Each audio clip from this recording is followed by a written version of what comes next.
fa kisaka kely ho an'ny fianarantsotsika eo amin'ity fanadidina manaraka ity mbola tontolon'ny baolina kitra ihany satria dia anisan'ny manana tanjona goavana ny ekipa ny zanakala avy an'ny fianarantsoa izay nametraka fanamy fa hibata ny anaram-boninahitra nasionaly eo amin'ny taranja baolina kitra amin'ity taona ity mitondra fanazavana mikasika ny izay Andriamato Mambe filohan'ny mpitantana ny zanakala. Tena tanjona moa zany dia hoe niaky ny amboarana Madagasikara ny tompon-daka zany no tanjona anay ao amin'io zanakala sport ny foot satria somary efa nanova zany ny ekipa somary nofanala avoavo zany mba nisy zany lesika tao amin'le iva le zoerina fohifohy le zoera dia nofana lavalava zany dia nanao ezaka be zany ao anatin'le club ny zanakala sport mba haka ny champion Madagasikara zany amin'ny taona fito amby folo sy roa arivo ity. Zay amin'ny zanakala sport zany dia hoe zanakala sport zay ny tena ny fondation zay niforoana anay tamin'ny zanakala zany dia ny kickboxing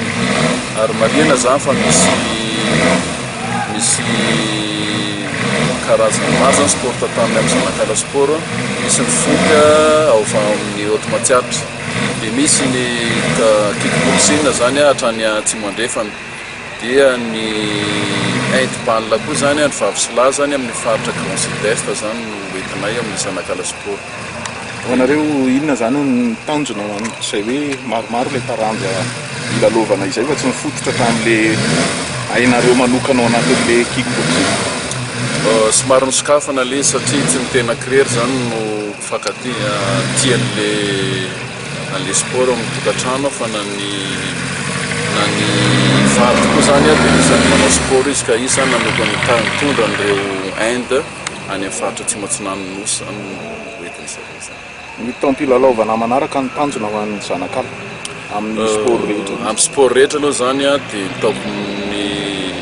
azahoanay ny tompon-daka ny azahoanay ny tompon-daka rehetrarehetra zany tanjona ny ara-pihetsiketsika ny faritaninay ao faritanin'ny Fianaratsoa zany tanjona satria somary natory zany zay tamin'ny sport ka zay tsy manaiky an'izay fa tsy maintsy ahetsika anay zany ny tanànanay.